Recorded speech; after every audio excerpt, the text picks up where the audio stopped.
Fait que je me rappelle avoir reçu un appel d'un jeune de 13 ans. Son père, il avait perdu son emploi, fait qu'il était à la maison, toujours en colère. Il ne savait pas quoi faire. La mère était vraiment stressée du fait qu'il n'y avait pas d'argent pour de la nourriture ou quoi que ce soit. Fait que le jeune nous appelle parce qu'il ne savait pas où se retourner. Il voulait en discuter avec quelqu'un. Puis une des choses qu'il voulait savoir vraiment, c'est d'essayer de trouver des moyens pour qu'il puisse aider sa famille. Puis comment faire ça.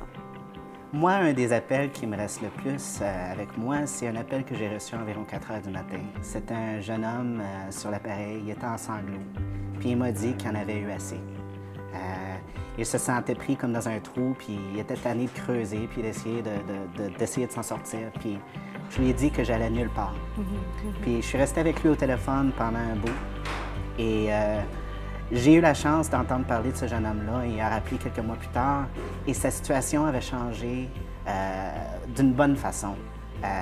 Et je sais que ce soir-là, quand il a appelé, que cet appel-là, c'était pas un appel miracle, mais ça lui a donné ce qu'il avait besoin pour continuer, puis aussi pour accéder aux services qu'il avait besoin dans sa communauté. Donc, je sais que ça reste avec moi parce que ce soir-là, je sais que j'ai sauvé une vie.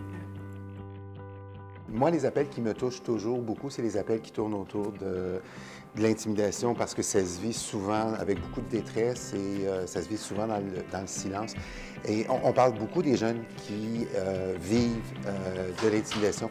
Moi, ce qui me touche encore plus, c'est les jeunes qui vont appeler parce qu'un ami vit de l'intimidation. Et ces jeunes, dans le fond, même si ce n'est pas eux, qui sont intimidés, mais vivent aussi une forme de détresse, vivent beaucoup d'impuissance. C'est des jeunes qui voudraient aider, qui disent « ça n'a pas d'allure, il faut que ça cesse, mais je ne sais pas comment m'y prendre ». Et avec ces jeunes-là, on est capable de bâtir, je dirais, des stratégies. On est capable de probablement de les rassurer, de les valoriser, mais de leur donner des outils concrets pour que le lendemain matin ou après la récréation, qu'ils puissent venir en aide à leur ami qui se fait intimider. Alors, ça devient, dans le fond, des porteurs, des relais extraordinaires.